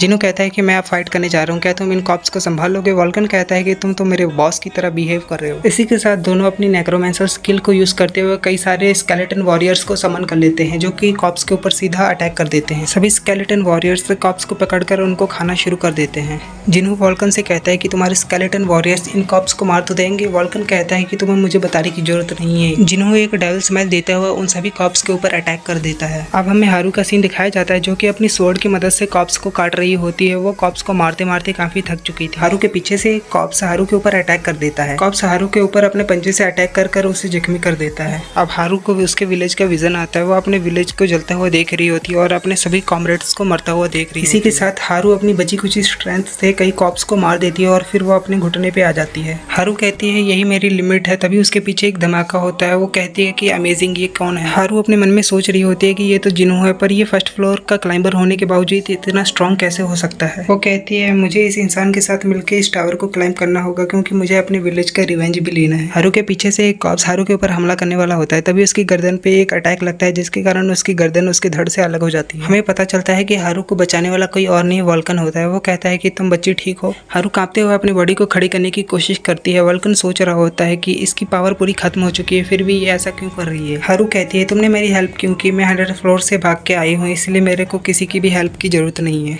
हारू वॉल्कन से बोलती है तुमने मुझे इसलिए बचाया कि तुम्हें मुझसे कुछ चाहिए। वॉल्कन कहता है मुझे नहीं पता कि मैंने तुम्हें क्यों बचाया है। हारू ये सुन के हैरान हो जाती है। वॉल्कन कहता है स्पिरिट वॉरियर सिर्फ स्पिरिट मास्टर के ही ऑर्डर को फॉलो करते हैं। मैं भी एक स्पिरिट वॉरियर हूँ और मेरा मास्टर जिन्हों है। और मैं सिर्फ उसी का ऑर्डर फॉलो करता हूँ। मुझे यहाँ पर भेजने का काम भी उसी ने दिया है। इसी के साथ वॉल्कन वहाँ से जाता हुआ कहता है कि अब मुझे यहाँ से जाना होगा और तुम्हें ज़्यादा हार्ड वर्क करने की जरूरत नहीं है। हारू अपनी स्वॉर्ड को उठाते हुए कहती है कि इस टावर में सिर्फ जिन्हों है जिसने मेरी मदद की है। हारू अपनी पावर को रिलीज करते हुए कहती है कि जिन्हों मैं तुम्हारे फेवर को उतार दूंगी और मैं ये मेक श्योर करूंगी कि तुम्हारा मेरे ऊपर कर्ज कम हो सके। इसी के साथ हारू अपनी एनर्जी के साथ एक डिमोनिक मास्क क्रिएट कर लेती है और फिर वो उस मास्क को अपने फेस पे पहन लेती है। हारू एक डेविल लुक देती हुई एक जबरदस्त रोर लगाती है। वॉल्कन भी पीछे मुड़ के हारू को और देखने लगता है क्योंकि हारू की ओर से काफी एनर्जी रिलीज हो रही थी। जिन्हों को भी हारू की एनर्जी सेंस हो चुकी थी। सभी गॉब्स हारू की एनर्जी सेंस करके काफी घबरा चुके थे। हारू अपनी एनर्जी के शैडो में से बाहर निकलती है। एक गॉब उसे देख रहा होता है। हारू पलक झपकाने की स्पीड से ही उसके पीछे आ जाती है और उसे मार देती है और साथ ही उसके साथ कई और गॉब्स को मार देती है। हारू एक डिमोनिक लुक देते हुए और गॉब्स को मारने के लिए आगे बढ़ती है। जिन्हों बोलता है कि मैं जानता हूँ ऐसा किस लिए है क्योंकि हारू के विलेज को डिस्ट्रॉय कर दिया था, इसलिए वो अपनी नफरत बाहर निकाल रही है। अब हमें 1 मिनट बाद का टाइम दिखाया जाता है जहाँ पर वॉल्कन, जिन्हों और हारू ने मिलकर सभी गॉब्स की आर्मी को डिस्ट्रॉय कर दिया होता है। अब सिर्फ एक कॉर्ब बचा था जो कि भागने की कोशिश कर रहा था। जिन्हों कहता है कि अब ये सिर्फ आखिरी बचा है। जिन्हों अपनी स्वॉर्ड को उस गॉर्ब के ऊपर फेंक कर उस गॉब को भी मार देता है। इसी के साथ गॉब्स को लाने वाला पोर्टल भी डिसअपीयर हो जाता है। जिन्हों को सिस्टम की ओर से नोटिफिकेशन आता है कि आपने कॉप्स वेव को सक्सेसफुली डिस्ट्रॉय कर दिया है। जिन्हों कहता है ऑफ कोर्स मैंने कर दिया है। वॉल्कन कहता है कि ये तो एक मॉन्स्टर। हारू भी कहती है कि ये फाइनली खत्म हुआ। इसी के साथ हारू गिरने लगती है। जिन्हों उसे संभाल लेता है। जिन्हों हारू से कहता है कि क्या तुम ठीक हो? तुमने एक स्किल को यूज नहीं किया था, तुमने कुछ और यूज किया था। हारू शर्माते हुए कहती है कि हाँ मैं ठीक हूँ। सिस्टम की ओर से नोटिफिकेशन आता है कि तुमने वेव को क्लियर कर लिया, अब तुम्हें रिवॉर्ड दिखाया जाता है। जिन्हों अपने रिवॉर्ड के बारे में सुनकर काफी खुश था। वो कहता है कि परफेक्ट। हमें बताया जाता है कि इन तीनों ने मिलकर 2500 से भी ज्यादा कॉप्स को मार दिया है। जिन्हों को सिस्टम की ओर से पता चलता है कि उसके सभी स्टैट्स को इंक्रीज कर दिया गया है। सिस्टम बताता है कि आपने इस वेव में बहुत ज्यादा कंट्रीब्यूट किया है, इसलिए आपको रिवॉर्ड दिया जाता है। उन तीनों को सिस्टम की ओर से एक एक किसी प्रकार के मैजिकल क्रिस्टल दिए जाते हैं। वॉल्कन कहता है कि रिवॉर्ड मुझे क्यों दिया जा रहा है क्योंकि मैं तो एक सोल हूँ। जिन्हों कहता है कि तुम मुझे दे सकते हो। वॉल्कन जिन्हों से कहता है कि हाँ तुम इसे ले सकते हो क्योंकि मैं तो इसे यूज नहीं कर सकता। अब जिन्हों के पास 2 क्रिस्टल हो चुके थे। हारू कहती है कि तुम मेरा भी क्रिस्टल ले सकते हो एज अ फ्यूचर सिंबल कि हम एक साथ हैं। जिन्हों कहता है कि मैं खुश हूँ कि तुम मेरे पास आए हो, मैं तुम पे ट्रस्ट करता हूँ। जिन्हों कहता है कि ये सेकंड प्लेस का रिवॉर्ड है, मैं तुम पे डाउट नहीं कर सकता। जिन्हों हारू से कहता है कि मैं तुम्हें कभी बिट्रेड नहीं करूंगा, तुम उस पर ट्रस्ट कर सकती हो। हारू को सोचती है, फिर वो अपनी एनर्जी को फोकस करते हुए उसी डिमोनिक मास्क को क्रिएट कर लेती है जो कि उसने बैटल के दौरान किया। हारू बोलती है कि ये मेरे डोकेबी स्पीसीज का मास्क है, मैं ये तुम्हें देती हूँ। वॉल्कन कहता है कि ये तुम्हारे डोकेबी स्पीसीज का खास मास्क है, तुम ऐसा ही ये किसी को भी नहीं दे सकती हो। हमें इस मास्क के बारे में बताया जाता है जो कि यूजर की पावर को इनहेंस कर देता है। जिन्हों उस मास्क को लेता हुआ कहता है कि क्या तुम सच में ये मास्क मुझे देना चाहती हो, पर आखिर क्यों? हारू जिन्हों से कहती है कि ये मेरी लाइफ को बचाने के लिए है और ये एक प्रूफ है कि मैं तुम्हें कभी भी बिट्रे नहीं करूंगी। जिन्हों इस मास्क को ले नहीं रहा होता है, इसलिए हारू कहती है कि मुझे अपना रिवेंज लेना है, इसलिए प्लीज तुम इसे ले लो। हारू बोलती है कि मेरे विलेज को डिस्ट्रॉय कर दिया गया और मैं सिर्फ अपनी स्पीसीज की आखिरी डोकेबी बची हूँ। हारू बोलती है कि मैं अपनी स्पीसीज की लास्ट मेंबर होने के कारण मेरा ये फर्ज बनता है कि मैं उनकी मौत का बदला लूं। सो प्लीज तुम मुझे अपने साथ टावर क्लाइम करने दो। इसी के साथ हारू अपने क्रिस्टल को जिन्हों को लेने को कहती है। जिन्हों क्रिस्टल लेता हुआ कहता है कि अगर तुमने मुझे बिट्रे किया तो मैं तुम्हें उसी समय मार दूंगा। जिन्हों कहता है कि मुझे फर्क नहीं पड़ता कि मेरे पास ये मास्क है या फिर ये क्रिस्टल्स हैं। हारू की आंखों से खुशी के आंसू निकल रहे होते हैं। वो कहती है कि मैं तुम्हारे साथ अगर टावर को क्लाइम करने के लिए एक्साइटेड हूँ। इसी के साथ जिन्हों उन क्रिस्टल को फेंक देता है और वो क्रिस्टल टूटने के बाद किसी न किसी आइटम में बदल जाते हैं। हमें उन आइटम के बारे में बताया जाता है जिनमें सबसे पहली होती है माना रिंग। माना रिंग अपने कंज्यूमर के माना पावर को 10% घटा देती है। दूसरी आइटम होती है माना इयरिंग जो कि अपने कंज्यूमर की पावर को 15% डिक्रीज कर देती है। तीसरी और लास्ट आइटम होती है माना नेकलेस जो कि अपने कंज्यूमर की माना पावर को 20% डिक्रीज कर देती है। वॉल्कन कहता है कि ये सभी आइटम्स तो काफी काम के हैं। जिन्हों अपनी आइटम को पहनता हुआ कहता है कि ये सभी बिल्कुल परफेक्ट है मुझ जैसे नेक्रोमेंसर के लिए जो कि अपनी आर्मी को मेंटेन कर सकता है इनकी मदद से। ये आइटम हमारे समन्स की क्वालिटी को बेहतर बना देते हैं और उनकी क्वांटिटी को 45% बढ़ा देते हैं। जिन्हों अपने सिस्टम से कहता है कि काफी टाइम हो चुका है, क्या तुम भूल चुके हो मुझे मेरा रिवॉर्ड देना? सिस्टम जिन्हों को सजेस्ट करता है कि तुम्हें डेथ ऑब्जर्विंग डीमन का रिवॉर्ड लेने के लिए कहीं और जाना चाहिए। जिन्हों और उसके साथ ही एक होटल में आ चुके होते हैं। वॉल्कन कहता है कि ये जगह काफी खाली है। जिन्हों कहता है कि ऐसा इसलिए क्योंकि मॉन्स्टर वेव आने के कारण सभी यहाँ से चले गए हैं। जिन्हों को डेथ ऑब्जर्विंग डीमन रिवॉर्ड के तौर पे एक रिंग देता है। जिन्हों उस रिंग को उठाता हुआ कहता है कि मैं तो आज काफी लकी हूँ कि मुझे आज इतने सारे आइटम्स मिल रहे हैं। जिन्हों जब उस रिंग को ध्यान से देखता है तो उस रिंग को देख कर जिन्हों काफी हैरान हो जाता है। है। वॉल्कन और हारू जिन्हू से पूछते हैं कि ये आइटम है क्या। जिन्हू बताता है कि इस रिंग में काफी सारी डेमोनिक एनर्जी है। ये बात सुन के वॉल्कन काफी हैरान हो जाता है। वो कहता है कि तुम्हें पता है कि तुम क्या बोल रहे हो। हमें डेमोनिक एनर्जी के बारे में बताया जाता है कि डेमोनिक एनर्जी को डीमंस प्रिजर्व करते हैं। अब हमें इस रिंग का नेम बताया जाता है जिसका नाम होता है डार्क फोर्स रिंग। हमें इस रिंग के रैंक के बारे में कुछ नहीं बताया जाता है। इस रिंग का रैंक अननोन होता है। अगर हम इस डेमोनिक रिंग को कंट्रोल नहीं कर पाते हैं, अगर ये हमें कंट्रोल कर लेती है तो हम डीमंस के स्लेव बन जाते हैं। अब हमें जिन्हों की स्टेटस विंडो दिखाई देती है जिसमें क्लास स्पिरिट मास्टर, सब क्लास ऑल मास्टर, फिजिकल, माना टाइप। अब डेथ ऑब्जर्विंग डीमन और जिन्हों एक दूसरे के साथ हैंड शेक करते हैं। वॉल्कन जिन्हों से कहता है कि तुम अब क्या रेडी हो आगे टावर को क्लाइम करने के लिए। हमें दिखाया जाता है कि इवल सिस्टम दूसरे सिस्टम से काफी ज्यादा जेलस हो रहा था। इवल सिस्टम जिन्हों से कहता है कि तुम मेरे साथ भी हैंड शेक करो। जिन्हों कहता है कि तुमने मेरे को रिवॉर्ड में कुछ भी नहीं दिया इसलिए मैं तुम्हारे साथ हैंड शेक नहीं करूंगा। इवल सिस्टम जिन्हों से काफी कुछ कह रहा होता है। लास्ट में वो कहता है कि मैं तुम्हारे लिए एक क्वेस्ट क्रिएट कर रहा हूँ। ये बात सुन के जिन्हों काफी हैरान हो जाता है। वो कहता है कि क्या तुम सच में सीरियस हो। वॉल्कन जिन्हों से कहता है कि एक डीमन तुम्हारे लिए एक क्वेस्ट तैयार कर रहा है, ये तुम्हारे लिए एक अच्छा चांस है। जिन्हों इवल सिस्टम से कहता है कि ठीक है, तुम्हारा मेरे ऊपर एक फेवर रहा और मैं तुम्हारे ऑफर को एक्सेप्ट करता हूँ। हमें क्वेस्ट कंडीशन बताई जाती है कि जिन्हों को 100 फ्लोर से नीचे के फ्लोर पर किसी को भी अपनी आइडेंटिटी नहीं बतानी। अगर जिन्हों इस क्वेस्ट में फेल होता है तो उसे पेनल्टी के रूप में बाल के साथ ट्रेनिंग करनी होगी। अगर जिन्हों इस क्वेस्ट को सक्सेसफुली कंप्लीट कर लेता है तो उससे कुछ भी मिलेगा जो वो कहेगा। जिन्हों अपने मन में कहता है कि मैं इस क्वेस्ट को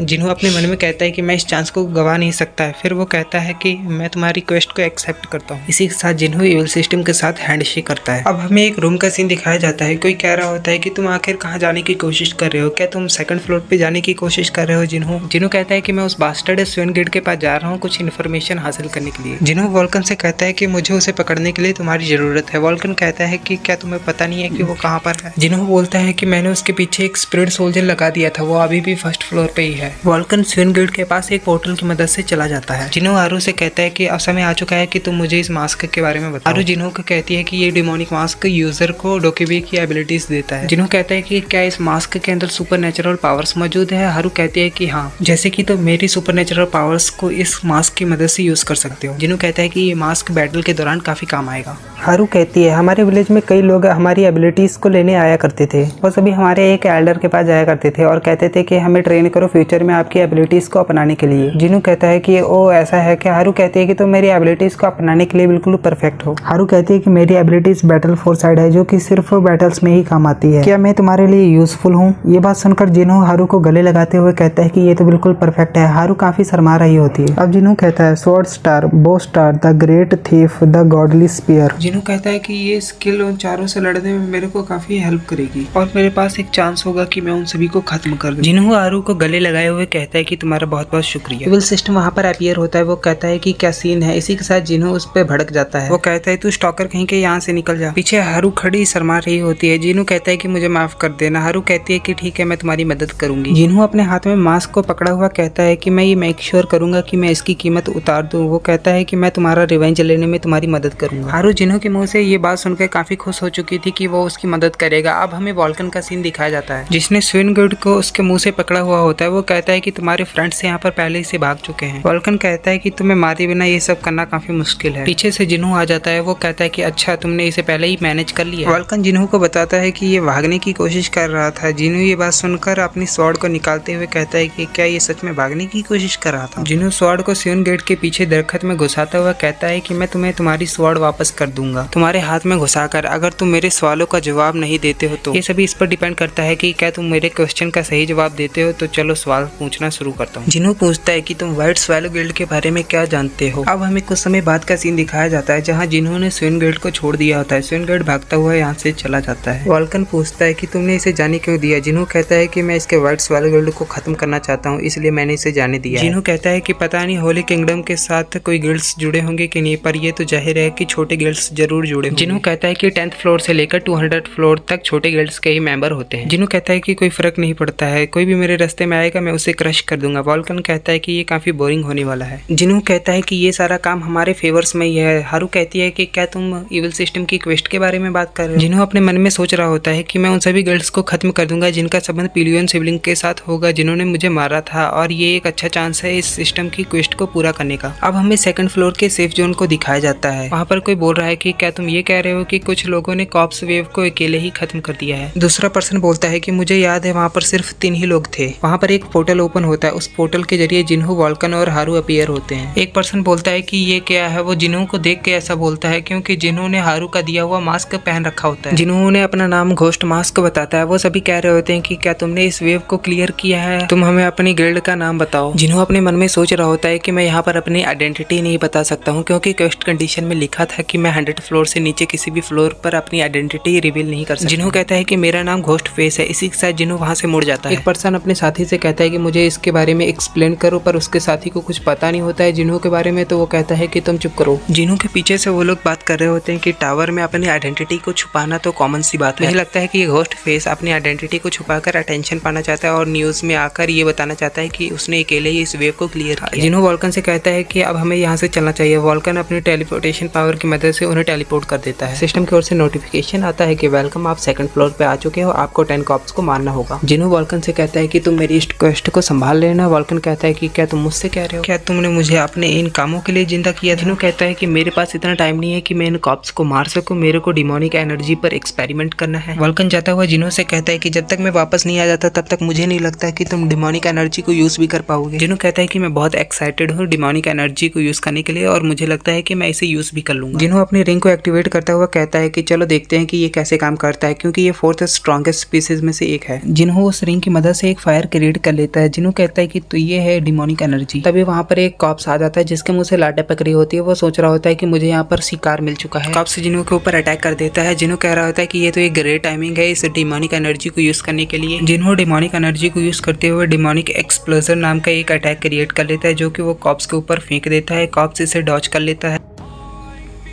जिन्हो कह रहा था कि इस अटैक का इम्पैक्ट काफ़ी ज़्यादा है। अब हमें कॉप्स को दिखाया जाता है जिसके कंधे पे एक क्रैक पड़ जाता है। अब वो क्रैक काफ़ी बड़ा हो चुका था। इसी के साथ हारू को बताता है कि डिमोनिक एनर्जी को हर कोई हैंडल नहीं कर सकता है। इसी के साथ जिन्हो अपनी स्पिरिट पावर को और डिमोनिक एनर्जी को कंबाइन करने लगता है। वो कहता है कि अब मैं एक स्ट्रॉन्गेस्ट स्पिरिट वॉरियर बनाने वाला हूँ। जिन्हो जैसे ही दोनों एनर्जी को फ्यूज करने लगता है तो उसे बहुत बड़ा झटका लगता है। उसकी सोल कोलैप्स होने लगती है। अचानक सब कुछ ठीक हो जाता है और जिन्हो एक डिमोनिक बीस्ट को क्रिएट करने में सक्सेसफुल हो जाता है। जिन्हो बोलता है कि मैं तो 10 बनाने की कोशिश कर रहा था पर ये एक ही बन सका है। हारू जिन्हो से बोलते हैं कि ये तुम्हारे लिए काफी मुश्किल रहा। जिन्हो बोलता है मैं सरप्राइज हो चुका था पर अचानक ये किसी तरह इजी हो गया था। अब हमें एक डीमन को दिखाया जा रहा होता है जो कहता है कि हर एक पीपल डिमोनिक एनर्जी को यूज नहीं कर सकता है। डिमोनिक एनर्जी को सिर्फ डीमंस ही यूज कर सकते हैं। हमें बताया जाता है कि ये वही डीमन है जिसने जिन्हो को डिमोनिक एनर्जी यूज करने में मदद की थी। अब हमें वॉल्कन दिखाया जाता है जो कि जिन्हो की ओर आ रहा होता है। वो कहता है कि तो तुम कामयाब रहे डिमोनिक एनर्जी वाले क्रिएचर को समन करने। वॉल्कन कहता है कि तुमने इसे परफेक्ट बनाया है, आखिर तुम मेरे ही स्टूडेंट तो हो। जिन्हो अपने मन में सोच रहा होता है कि डिमोनिक एनर्जी को बैटल के दौरान यूज करना मेरे लिए काफी खतरनाक है। जिन्हो वॉल्कन की ओर देखते हुए सोचता है कि वॉल्कन के लिए ऐसा कोई खतरा नहीं है। जिन्हो वॉल्कन की तारीफ करता हुआ कहता है कि तुम्हारी एबिलिटीज काफी एक्सीलेंट है बैटल के दौरान। वॉल्कन जिन्हो से कहता है कि तो तुम फाइनली अपने टीचर की रिस्पेक्ट करना सीख चुके हो। इसी के साथ जिन्हो वॉल्कन के ऊपर डिमोनिक एनर्जी यूज कर देता है। वॉल्कन कहता है कि तुम ये क्या करने की कोशिश कर रहे हो। जिन्हो कहता है कि मैं तुम्हारी सोल के साथ डिमोनिक एनर्जी फ्यूज कर रहा हूँ। मुझे स्पिरिट सोल्जर को समन करने की जरूरत नहीं है क्योंकि मैं तुम्हें समन कर सकता हूँ। वॉल्कन की पूरी बॉडी डिमोनिक एनर्जी के साथ घिर चुकी थी। हारू जिन्हो से कहती है कि वॉल्कन ठीक रहेगा। जिन्हो कहता है कि तुम्हें ओवर रिएक्ट करने की जरूरत नहीं है। डिमोनिक एनर्जी से वॉल्कन मरने वाला नहीं है क्योंकि वो स्पिरिट मास्टर है। वॉल्कन जिन्हो से कह रहा होता है कि मैं तुम्हें पीस कर ब्रेकफास्ट में खा जाऊंगा। जिन्हो कहता है कि अब तुम इतने स्ट्रांग हो कि तुम मेरे को चैलेंज करने के लायक हो, मैं तुम्हारा स्वागत करता हूँ। हमें डिमोनिक एनर्जी को दिखाई जाती है जो कि व्हाइट होल की तरह लग रही होती है। वॉल्कन उस सारी डिमोनिक एनर्जी को ऑब्जर्व कर लेता है। वॉल्कन जिन्हो से कहता है कि तुमने एक गलती कर दी है चाजिनो। वॉल्कन अपनी डिमोनिक पावर को यूज करते हुए कई सारे डिमोनिक बीस्ट को समन कर लेता है। वो सारे डिमोनिक बीस्ट जिन्हो के ऊपर हमला कर देते हैं। जिन्हो कहता है तुम तो काफी गुस्से में हो वॉल्कन। वॉल्कन जिन्हो से कहता है कि तुमने नेक्रोमैंसर के इतिहास में बहुत बड़ी गलती कर दी है। जिन्हो अपने मास्क को पहनता हुआ कहता है कि मैं एक ऐसे पर्सन की तलाश कर रहा था जो कि मुझे इस मास्क की पावर को यूज करने पे मजबूर कर दे। वॉल्कन हंसता हुआ जिन्हो से कहता है कि मैं तुम्हें इन डिमोनिक सोल्जर्स की पावर दिखाता हूँ। इसी के साथ वॉल्कन अपने और डिमोनिक सोल्जर्स को समन करता है और कहता है कि जाओ मेरे डिमोनिक सोल सोल्जर्स। सभी डिमोनिक सोल सोल्जर्स जिन्हो के ऊपर अटैक करने आ जाते हैं। जिन्हो को मास्क की एबिलिटीज की मदद से सभी चीज स्लो दिख रही होती है, यानी कि उसकी अब स्पीड काफी बढ़ चुकी है। जिन्हो कहता है कि इस वर्ल्ड में सिर्फ हारू है जो मुझे देख सकती है इस मास्क को पहन के एबिलिटीज यूज करते वक्त।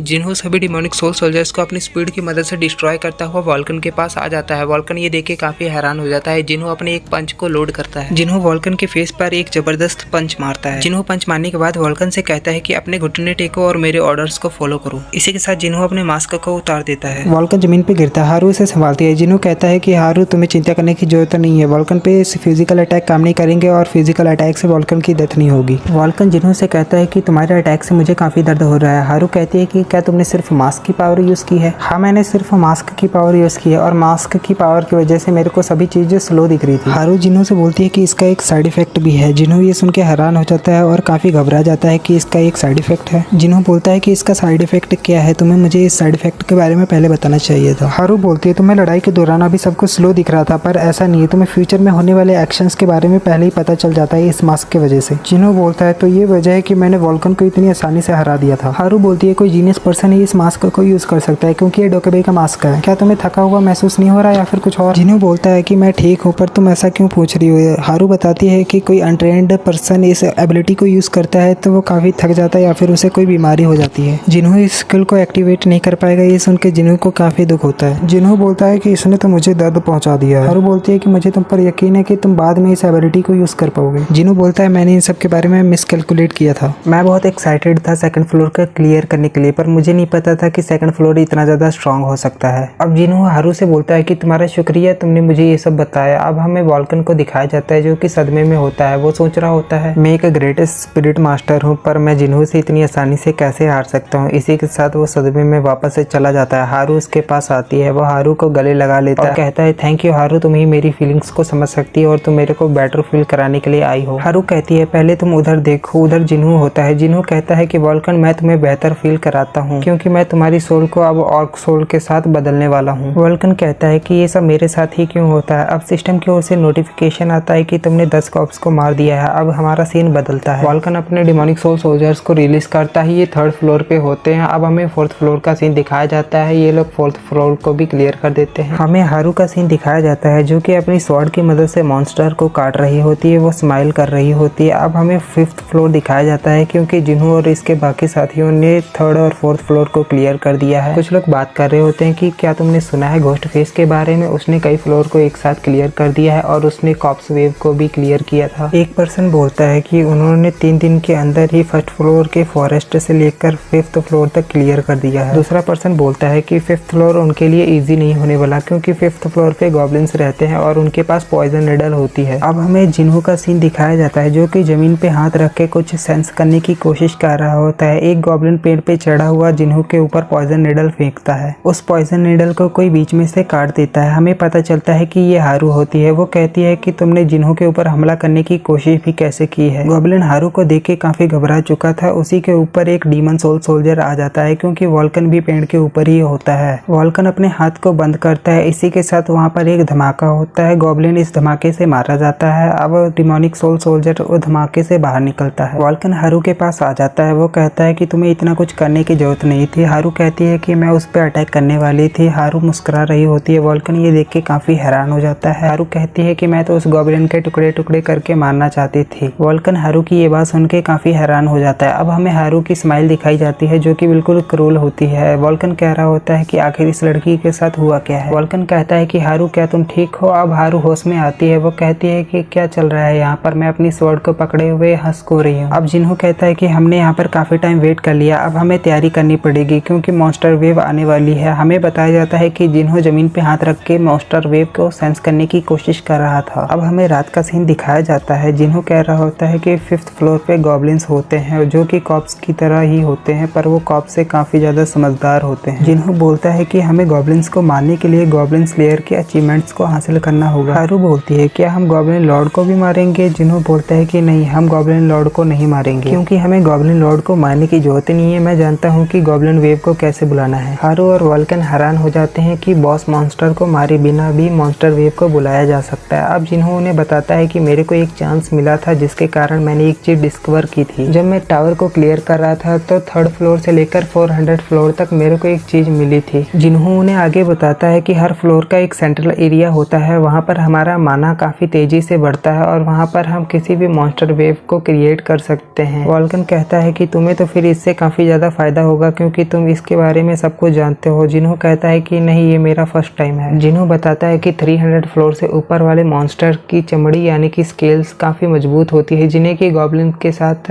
कंपेयर नहीं किया जा सकता है। और 4th ग्रेटेस्ट स्पीसीज में भी इतनी पावर नहीं है कि वो उनके बॉस मॉन्स्टर को हंट कर सके। लास्ट में जिन्हों बोलता है कि मुझे स्ट्रांग बनने के लिए ऐसे ही मॉन्स्टर वेव को क्रिएट करना पड़ेगा और साथ ही उन्हें क्लियर भी करना पड़ेगा। अब हमें किसी सिटी का सीन दिखाया जाता है। वहाँ पर अर्थक्वेक आया होता है। दो लड़के बोल रहे होते हैं कि ये तो एक अर्थक्वेक है। तभी उनकी नज़र सामने एक पोर्टल पे जाती है। वो कहते हैं कि ये तो एक मॉन्स्टर वेव है। मॉन्स्टर वेव के अंदर से बहुत सारे गॉब्लिन्स निकलते हैं। वो अपने पॉइजन नीडल को तैयार करते हुए इंसानों के ऊपर शूट करते हैं। सभी इंसान भाग रहे होते हैं। वो भागते हुए कहते हैं कि मॉन्स्टर वेव यहाँ पर आ भी गई है, पर हमें सिस्टम की ओर से कोई नोटिफिकेशन क्यों नहीं आया है। वो दोनों लड़के भी भाग रहे होते हैं, जिनमें से एक के ऊपर पॉइजन नीडल लग जाती है। वो पैरालाइज हो जाता है, जिसके कारण वो भाग नहीं पाता है। दूसरा लड़का काफी घबरा चुका था। वो अपने साथी को उठाकर वहाँ से भागने की कोशिश करता है, पर मॉन्स्टर उसके काफी नजदीक पहुंच चुके थे। तभी उसके पास जिन्हू अपीयर होता है, जो कि अपना मास्क पहना होता है। जिन्हू उस लड़के से कहता है कि तुम्हें अब एक सेफ जोन पे जाना चाहिए, क्योंकि तुम्हारे दोस्त को पॉइजन दिया गया है और इसका इलाज करना चाहिए। इसी के साथ जिन्हू अपनी डिमोनिक एनर्जी को यूज करते हुए मॉन्स्टर के ऊपर हमला करता है, जिससे काफी बड़ा धमाका होता है। सभी लोग जिन्हू को वहाँ पर देख के कहते हैं कि घोस्ट फेस यहाँ पर आ चुका है, जिसने एक वेव को एक्सपीरियंस किया है, ये हमें बचा सकता है। जिन्हू कहता है कि हाँ, मैं इन्हें बचा लूंगा, क्योंकि इन्होंने मेरे बारे में काफी अच्छे रूमर्स फैलाए हैं। अब हमें दिखाया जाता है कि जिन्हू अपने डिमोनिक सोल सोल्जर्स को रिलीज करता है। फिर हमें पता चलता है कि ये तो कोई और नहीं वोल्कन होता है, जो कि जिन्हू के पीछे से अपने सोल सोल्जर्स को रिलीज करता है। वोल्कन जिन्हू से कहता है कि मैं इन सभी डिमोनिक सोल सोल्जर्स को समन कर रहा हूँ, पर सारा क्रेडिट तुम्हें मिल रहा है। जिन्हू कहता है कि मैं इसके अलावा कुछ और कर भी नहीं सकता हूँ। जिन्हू के सभी डिमोनिक सोल सोल्जर्स सभी गॉब्लिन्स को मार रहे होते हैं। तभी डिमोनिक सोल सोल्जर्स के ऊपर एक धमाका होता है। जिन्हू और वोल्कन काफी हैरान हो जाते हैं। जो भी जिन्हू के सोल्जर इस धमाके की चपेट में आते हैं, वो सभी मारे जाते हैं। अब हमें कुछ गॉब्लिन्स दिखाए जाते हैं। वोल्कन कहता है इन्होंने तो हमारे डिमोनिक सोल सोल्जर्स पे अटैक कर दिया है। जिन्हू कहता है कि सबसे पहले हमें इन्हें मारना होगा, फिर हम गॉब्लिन वेव्स को मार सकते हैं। अब हमें हारू का सीन दिखाया जाता है, जो कि एक घर के ऊपर खड़ी होती है। वो कह रही होती है ये रेड तो बिल्कुल इम्पॉसिबल लग रही है। इसी के साथ वो घर के ऊपर से छलांग मार देती है उन गॉब्लिन मॉन्स्टर के ऊपर। हारू सबसे पहले उन गॉब्लिन्स को मारती है, जो कि डिमोनिक सोल सोल्जर्स को मार सकते थे। वोल्कन हारू के इस काम से काफी खुश था। वो जिन्हू के ओर देखता है। जिन्हू वहाँ पर नहीं से काफी खुश था। वो जिन्हू के ओर देखता है। जिन्हू वहाँ पर नहीं होता है। जिन्हू पहले ही गॉब्लिन्स को अपने कंट्रोल में करने चला गया होता है सोल मॉन्स्टर के रूप में। जिन्हू एक गॉब्लिन के पास आके अपनी गैलेक्टनी स्किल को एक्टिवेट करते हुए उसकी सोल को ऑब्जर्व कर लेता है, और साथ ही वो एक फायर को प्रिपेयर करता है। वो कहता है कि मुझे इसे गॉब्लिन्स पे यूज तो नहीं करनी चाहिए, पर मुझे इसे यूज करना पड़ेगा अभी। इसी के साथ जिन्हू सभी गॉब्लिन्स के ऊपर सोल फायर नाम का एक अटैक कर देता है। फिर वो हारू के पास आकर कहता है कि तुमने फिजिक गॉब्लिन को मारकर बहुत अच्छा किया है। हारू अपना सर झुकाए अजीब तरीके से खड़ी होती है। वो हंस रही होती है। जिन्हू कहता है कि हारू तुम्हें क्या हुआ। इसी के साथ हारू अपनी पावर को रिलीज करती है। हारू की पावर की वजह से एक बवंडर बन जाता है। जिन्हू भी हारू की पावर को संभाल नहीं पाता है, और वो भी उसके प्रेशर से पीछे जाने लगता है। वो कह रहा होता है कि हारू की स्वॉर्ड कोई ऑर्डिनरी वेपन नहीं है। जिन्हू ये देख के काफी हैरान हो जाता है कि हारू ट्रांसफॉर्म हो चुकी है। हारू की बॉडी अब काफी अलग लग रही होती है। हारू एक स्माइल देते हुए जिन्हू के ऊपर अटैक कर देती है। हारू का अटैक बहुत ज्यादा पावरफुल होता है। आसपास की इमारतें भी हारू के अटैक के कारण कट चुकी होती है। जिन्हू हारू के अटैक से बड़ी मुश्किल से बच पाता है। सभी गॉब्लिन हारू के इस अटैक को देखकर काफी हैरान थे। जिन्हू की मैजिकल स्टिक भी इस अटैक के कारण कट चुकी होती है। हारू जिन्हू से बोलती है कि ये स्वॉर्ड तुम्हें खत्म करके रख देगी। इसी के साथ हारू जिन्हू के ऊपर फिर से अटैक करना शुरू कर देती है। जिन्हू अपना मास्क उतार देता है और हारू से कहता है कि हारू ये मैं हूँ जिन्हू, तुमने मुझसे कहा था कि तुम मेरे साथ काम करना चाहती हो। हारू जिन्हू की कोई भी बात नहीं सुनती। वह जिन्हू के ऊपर अटैक करती है, जिससे जिन्हू भी जमीन में गिर जाता है। अब वोल्कन वहाँ पर आता है। हारू के इस अटैक के कारण जिन्हू की हालत काफी खराब थी। वोल्कन कहता है कि क्या तुम अभी भी जिंदा हो। जिन्हू कहता है कि पता नहीं हारू को क्या हो चुका है, पर ये जल्दी ही खत्म हो जाएगा, क्योंकि ये टेम्परेरी है। हारू के इन जबरदस्त अटैक के कारण जिन्हू के मुंह से ब्लड निकल रहा होता है। हारू वहाँ पर आ जाती है। वो कहती है कि कोई फर्क नहीं पड़ता है, क्योंकि तुम यहाँ पर मरने वाले हो। जिन्हू अपने एक वेपन को समन करता हुआ कहता है कि मॉन्स्टर तो यहाँ पर बहुत जल्दी मर रहे हैं, पर मैं तुम्हें भी जल्दी ही रेस्ट इन पीस कर दूंगा। जिन्हू बोलता है कि मेरा ये फर्ज बनता है कि मैं तुम्हें यहाँ पर रोकूं। इसी के साथ जिन्हू हारू के ऊपर अटैक करने चला जाता है। वो अपनी स्किल बैटल फोरसाइट को एक्टिवेट कर लेता है। अब हारू कोई मूवमेंट नहीं कर पा रही होती है। जिन्हू सोच रहा होता है कि अगर हारू की तलवार मेरे को एक बार भी टच हो जाए तो मेरे पीसेस हो जाएंगे, क्योंकि ये एक डेंजरस वेपन है। जिन्हू हारू के नजदीक आकर कहता है कि तुम ना ही मेरे कोई फ्रेंड हो, ना ही मेरा कोई दुश्मन हो इस टावर में, पर तुम्हारा यहीं पर अंत होता है। वो हारू से कहता है कि मुझे माफ कर देना। इसी के साथ जिन्हू हारू के ऊपर अटैक कर देता है। जिन्हू का अटैक हारू के काफी नजदीक आ चुका था। जिन्हू को हारू की पास्ट मेमोरी याद आती है। वो कहता है कि मैं इसके ऊपर अटैक क्यों नहीं कर पा रहा हूँ, मेरे को हेजिटेशन क्यों हो रही है।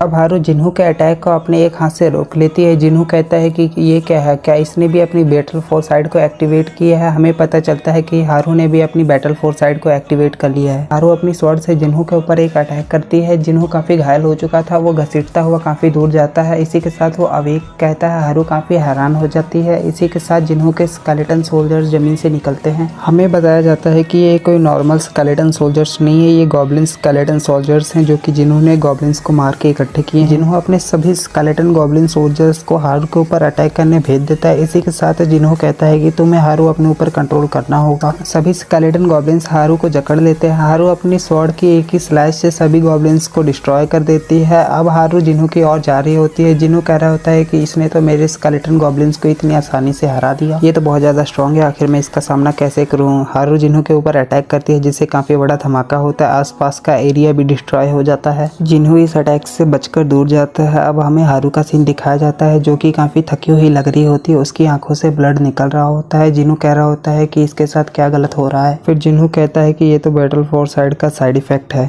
जिन्हों एक जगह से नीचे खड़ा हारू को बोलता है कि क्या हुआ, तुम ऊपर क्यों खड़ी हो, तुम्हें मुझे मारना नहीं है। ये जिन्हों की चाल होती है हारू को नीचे बुलाने की। हारू ऊपर से जिन्हों के ऊपर अटैक कर देती है। जिन्हों के आसपास से कुछ अपीयर होता है। ये फिजिक्स गॉब्लिन होते हैं जो कि पॉइजन निडल को यूज करते हैं। वो हारू के ऊपर अटैक कर देते हैं। जिन्होंने फिजिक्स गॉब्लिन को मारकर उन्हें अपना समरस बना लिया था। अब वो फिजिक्स गॉब्लिन की मदद से हारू को हराने की कोशिश कर रहा है, क्योंकि फिजिक्स गॉब्लिन के पास पॉइजनस निडल है जो कि किसी भी बंदे को पैरालाइज कर सकते हैं। फिजिक्स गॉब्लिन हारू के ऊपर अपनी पॉइजनस निडल को शूट करते हैं। जिन्हों सोच रहा होता है इस पॉइजनस निडल से तो हारू भी नहीं बच सकती, क्योंकि इस पॉइजनस निडल में पैरालाइज पॉइजन है। पॉइजनस निडल हारू के काफी करीब आ चुकी होती है। हारू सोच रही होती है कि मैं बैटल फोर्स साइड को एक्टिवेट करके इसे डॉट तो कर सकती हूँ। इसी के साथ हारू अपनी बैटल फोर्स साइड एक्टिवेट कर लेती है। हारू उन दोनों फिजिक्स गॉब्लिन को मार देती है। अब हारू जिन्हों के ऊपर अटैक कर देती है। जिन्हों बड़ी मुश्किलों से हारू के अटैक को डॉज करता है। हारू फिर से जिन्हों के ऊपर अटैक करती है। वो काफी हंस रही होती है। जिन्हों के बॉडी से एक लेजर आर पार होती है जो कि सीधे हारू को लगती है। वो एक पॉइजनस निडल होती है। हारू पॉइजनस निडल के लगने के कारण काफी हैरान थी। अब हमें जिन्हों का सीन दिखाया जाता है जो कि कह रहा होता है कि ये एक बिल्कुल इम्पॉसिबल मिशन था। जिन्हों के पीछे उसी का एक फिजिक्स गॉब्लिन होता है जिसने हारू के ऊपर उस निडल को शूट किया होता है। जिन्हों कह रहा होता है कि इसने मेरे ऊपर से निडल को इसलिए शूट किया क्योंकि ये किस्मत से एक ब्लाइंड स्पॉट था जो कि हारू को नहीं दिख सकता था। पॉइजनस निडल लगने के कारण हारू की बॉडी कांप रही होती है। इसी के साथ हारू बेहोश हो जाती है। हारू गिरने लगती है। जिन्हों उसे पकड़ लेता है। जिन्हों हारू को एक जगह लिटा देता है। वो कह रहा था कि मेरे को भी पॉइजन का असर हो रहा है, क्योंकि पॉइजनस निडल मेरी बॉडी के आर पार होकर ही गई थी। जिन्हों अपने गॉब्लिन से कहता है कि मुझे जल्दी से पॉइजन निडल का एंटीडोट दो। जिन्हों का गॉब्लिन जल्दी से उससे पॉइजन निडल का एंटीडोट दे देता है, जिससे जिन्हों अब बेहतर महसूस कर रहा था। जिन्हों को सिस्टम की ओर से नोटिफिकेशन आता है कि आपने पैरालाइज पॉइजन को क्योर कर लिया है। अब जिन्हों हारू को बोलता है कि तुम्हारे पास काफी अनोइंग पावर है। हारू को एक ड्रीम आता है। उसकी स्वॉर्ड कह रही होती है कि तुम इस टावर की ओनर हो। हारू की स्वॉर्ड को कोई पकड़ लेता है। बताया जाता है कि ये एक ड्रैगन स्वॉर्ड है और इस ड्रैगन स्वॉर्ड का मास्टर ये पर्सन है। वो पर्सन हारू को देखता हुआ कहता है कि ये तो एक बच्ची है। हारू कहती है कि तुम कौन हो, क्या तुम डोकेबी हो। वो पर्सन कहता है कि तुम 50% सही हो और 50% रॉन्ग हो। वो पर्सन अपनी स्वॉर्ड को हारू के गले पर रख लेता है। वो पर्सन इतनी स्पीड से आया होता है कि हारू उसे देख भी नहीं पाई थी। वो पर्सन हारू से कहता है कि अगली बार मैं तुम्हें डिवोर कर जाऊंगा। इसी के साथ हारू को होश आती है। वोल्कन कहता है कि हारू तुम्हें होश आ चुका है। हारू बोलती है कि हम अभी कहाँ पर है। जिन्हों बोलता है कि हम अभी 6th फ्लोर के सेफ जोन पर हैं। सभी लोग एक रूम में आ जाते हैं। जिन्हों हारू से बोलता है कि हर एक फ्लोर में एक बड़ी सी सिटी होती है। जिन्हों बोलता है कि 10th फ्लोर में एक बहुत बड़ी सिटी है, पर उसमें जाने के लिए हमें पहले 10th फ्लोर से पहले के बॉस को क्लियर करना पड़ेगा। हारू बोलती है कि हाँ, जैसे हमने ऑर्का किंग को मारा था। साथ ही हारू बोलती है कि क्या तुम अकेले ही आगे के फ्लोर पे जाना चाहते हो, क्या तुम मेरे को अबैंडन करना चाहते हो। जिन्हों बोलता है कि मैं तो तुम्हें सिर्फ आजाद करना चाहता हूँ ताकि तुम अपने हिसाब से अपनी जिंदगी जी सको। हारू हैरान होते हुए बोलती है कि तुम तो मुझे अबैंडन कर रहे हो। जिन्हों हारू से बोलता है कि क्या तुम्हें 5th फ्लोर पे क्या हुआ ये याद नहीं, मॉन्स्टर वेव के आने के बाद तुम्हारे साथ क्या हुआ। हारू बोलती है कि मेरी मेमोरी एक सर्टेन पॉइंट पे खत्म हो चुकी थी। जिन्हों हारू को बताता है कि तुम्हारी स्वॉर्ड एक डीमन स्वॉर्ड है। ये एक ईगो स्वॉर्ड है। इसकी मदद से तुमको काफी सारी पावर मिलती है, पर ये स्वॉर्ड तुम्हारे ब्रेन को खाने की कोशिश कर रही थी। तुम इस स्वॉर्ड के कंट्रोल में आकर मेरे ऊपर हमला कर रही थी। मैं तुम्हें कंट्रोल नहीं कर पा रहा था क्योंकि तुम्हारी स्ट्रेंथ बहुत ज्यादा बढ़ चुकी थी। मैं चाहता हूँ कि जब तक मैं 100th फ्लोर को क्लियर नहीं कर लेता हूँ तब तक तुम रेस्ट पे रहो और तुम अपनी पावर को कंट्रोल करने की कोशिश करो। हारू जिन्हों से कहते हैं कि तुम्हारे कहने का मतलब ये है कि मैं काफी ज्यादा स्ट्रांग हूँ अपनी अनस्टेबल पावर के साथ। इसी के साथ हारू कहती है कि ठीक है, अब मैं अपनी पावर को कंट्रोल करूंगी और जल्दी ही तुम्हारे टीम मेंबर बनूंगी। जिन्हों कहता है कि बहुत अच्छे। अब हमें अगले दिन का सीन दिखाया जाता है जहाँ पे हारू कह रही होती है कि जिन्हों तुम्हारा बहुत बहुत शुक्रिया, तुमने मुझे अपने कपड़े दिए। अब जिन्हों हारू कुछ और बातें करने के बाद दोनों एक दूसरे को अलविदा कहते हैं और दोनों अपनी साइड चले जाते हैं। हमें कुछ दिन बाद बाद 9th फ्लोर का सीन दिखाया जाता है जहाँ पर कई सारे ऑर्क मॉन्स्टर मरे हुए होते हैं। इन सभी ऑर्क मॉन्स्टर को जिन्होंने मारा होता है, जिन्होंने एक बड़े से ऑर्क मॉन्स्टर पे अटैक करता है, जिन्हों से एक अटैक में मार देता है। वॉल्कन कहता है कि तुम यहाँ पर ऐसे शांत खड़े मत रहो। जिन्हों कहता है कि मुझे पता है कि मुझे अब उसकी सोल को समन करना है। जिन्हों कहता है कि अब हमें ऑर्क डीमन सोल सोल्जर्स की जरूरत है क्योंकि ये ज्यादा स्ट्रॉन्ग होते हैं। डीमंस वेव क्रिएट करना तो हमारा डेली का रूटीन बन गया है, पर तुम वॉल्कन कंप्लेंट क्यों कर रहे हो? वॉल्कन बोलता है कि मैं कंप्लेंट नहीं कर रहा हूँ, मैं तो इसे एंजॉय कर रहा हूँ, पर मैं इस बात पर यकीन नहीं कर सकता कि तुम सब कुछ मेंटेन करने में नाकाम रहे और तुमने हारू को इसलिए निकाल दिया है। जिन्हों वॉल्कन से कहता है कि ये तुम क्या बोल रहे हो। साथ ही जिन्हों वॉल्कन को कहता है कि मैंने हारू के लिए यही सोचा था, पर मुझे पता नहीं था कि हारू इतनी स्ट्रॉन्ग है। जिन्हों हंसते हुए बोलता है कि मुझे यहाँ पर स्ट्रॉन्ग होना पड़ेगा ताकि मैं हारू का रिवेंज लेने में उसकी मदद कर सकूं, पर अभी हमें अपनी क्वेस्ट को कंप्लीट करने के लिए ध्यान देना चाहिए। जिन्हों बोलता है कि अभी हमें मॉन्स्टर वेव क्रिएट करने में काफी समय लगेगा, जब तक के लिए हमें अभी मॉन्स्टर को मारना होगा। और इसी के साथ जिन्हों वॉल्कन की बेइज्जती कर देता है। वॉल्कन कहता है कि क्या तुम्हें एल्डर्स की रिस्पेक्ट करने नहीं आती? क्या तुम्हारे पेरेंट्स नहीं है? जिन्हों बोलता है कि मुझे मेरे पेरेंट्स के बारे में नहीं पता क्योंकि मैं एक ऑर्फनेज में बड़ा हुआ हूँ। वॉल्कन ये जान के हैरान हो जाता है कि जिन्हों के पेरेंट्स नहीं है। इसी के साथ जिन्हों वॉल्कन को अपने ऑर्फनेज के बारे में और भी बताता है, पर हम उस बारे में बात नहीं करेंगे, इससे वीडियो लंबी होगी।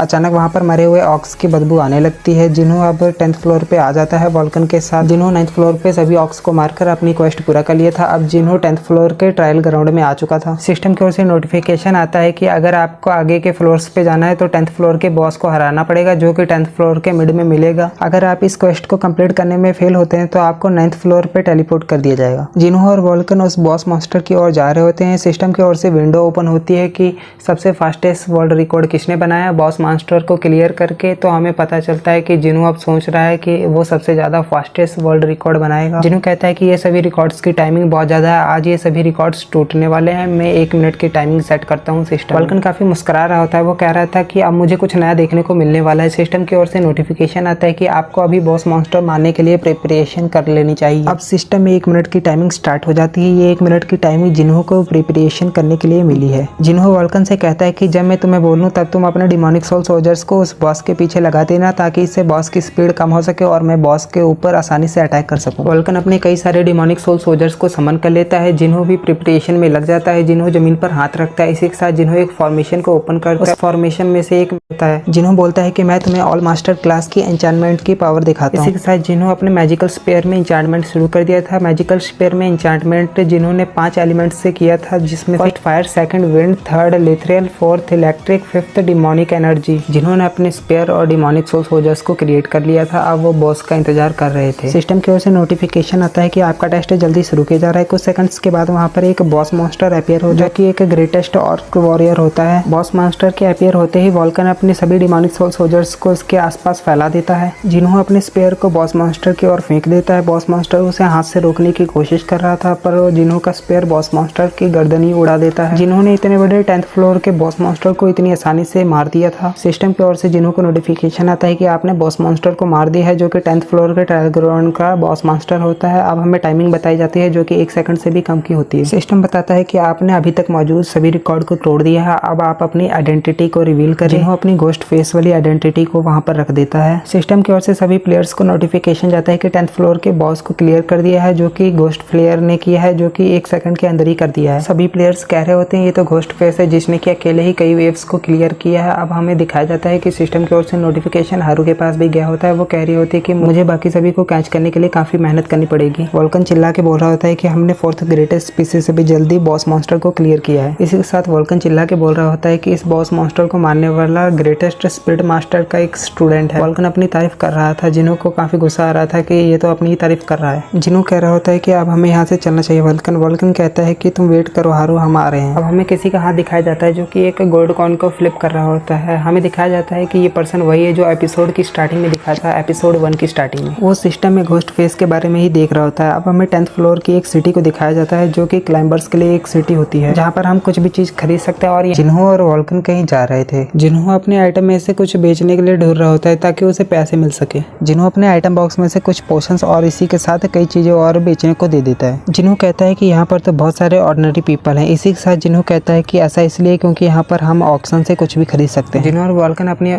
और वॉल्कन गलियों से जा रहे होते हैं। उन्हें वहाँ पर कई सारी शॉप्स दिखती हैं, जो कि अपने अपने प्रोडक्ट को बेच रही होती है। गलियों में सभी प्रोडक्ट गोल्ड लिच नाम से ही बेची जा रही थी, जैसे कि गोल्ड लिच फूड्स, गोल्ड लिच वेपन, थिंग्स एक्सेट्रा। वॉल्कन जिन्हो से पूछता है कि आखिर ये गोल्ड लीच है क्या। जिन्हो बताता है कि मैं इसके बारे में जानता हूँ। गोल्ड लीच इस टावर में मौजूद एक कंपनी है जो कि सबसे टॉप पर है, जो कि पिछले कुछ सालों से सबसे ज़्यादा ऊपर चल रही है। गोल्ड लीच का ओनर जो कि सबसे ज़्यादा रिचेस्ट मैन है टावर का, हमें बताया जाता है कि ये वही पर्सन है जो कि जिन्हो के बारे में हर वक्त न्यूज़ देखता रहता है। गोल्ड लीच के असली नाम के बारे में कोई नहीं जानता और इसके पास अनलिमिटेड गोल्ड है। जिन्हो कहता है कि मैं गोल्ड लीच की कंपनी के साथ एक बिजनेस करना चाहता हूँ, मैं वहाँ के किसी पर्सन के साथ एक अपना स्पॉन्सर करवाना चाहता हूँ। वॉल्कन कहता है कि क्या एक स्पॉन्सर। फिर वॉल्कन को समझ आता है कि जिन्हो कह रहा है कि गोल्ड लीच के साथ स्पॉन्सर करने के लिए। जिन्हो कहता है कि हाँ तुम सही समझे, मैं गोल्ड लीच से अपना स्पॉन्सर करवाना चाहता हूँ। इसी के साथ जिन्हो और वॉल्कन गोल्ड लीच की कंपनी में आ चुके होते हैं। वहाँ की एक एम्प्लॉय कहती है कि आपका स्वागत है हमारी गोल्ड लीच कंपनी में, आपको कुछ भी चाहिए तो हमें बता सकते हैं। अगर आपको कोई इन्फॉर्मेशन चाहिए तो वो भी हम प्रदान करेंगे और अगर आपको कोई वेपन्स या फिर पोशंस चाहिए तो हम वो भी आपको देंगे। एम्प्लॉय जिन्हो को एक टिकट दे देती है। जिन्हो काफी हैरान था क्योंकि उस पर नंबर 18 लिखा था, यानी कि उन्हें अब काफी वेट करना पड़ेगा अपनी बारी के। वॉल्कन जिन्हो से कहता है कि ये नंबर तुम पर सूट करता है चा जिन्हो। अब काफी समय वेट करने के बाद जिन्हो का नंबर आ जाता है। एम्प्लॉय कहता है कि मैं आपकी किस तरह हेल्प कर सकता हूँ। जिन्हो अपने पास से एक गोल्ड की पोटली निकालता है। एम्प्लॉय पूछता है कि क्या मैं आपका नाम जान सकता हूँ। जिन्हो कहता है कि नहीं। जिन्हो अपने घोस्ट मास्क को निकालता है और कहता है कि क्या ये मेरी आइडेंटिटी जानने के लिए काफी रहेगा। एम्प्लॉय काफी घबरा चुका होता है। वो कहता है कि क्या घोस्ट मास्क पर ये यहाँ पर क्या कर रहा है। जिन्हो कहता है कि पहले तुम इन गोल्ड कॉइन्स को कलेक्ट करो। इसी के साथ एम्प्लॉय इन गोल्ड कॉइन्स को गिनता है तो उसे पता चलता है कि ये 3000 गोल्ड कॉइन्स हैं। जिन्हो बोलता है कि ये गोल्ड मैंने मॉन्स्टर वेव को मार के उनसे इकट्ठा किया है। एम्प्लॉय बोलता है कि आप क्या खरीदने की कोशिश कर रहे हो। जिन्हो बोलता है कि मैं गोल्ड लीच के साथ एक मीटिंग करना चाहता हूँ। ये बात सुन के एम्प्लॉय काफी हैरान हो जाता है। वो कहता है कि क्या गोल्ड लीच।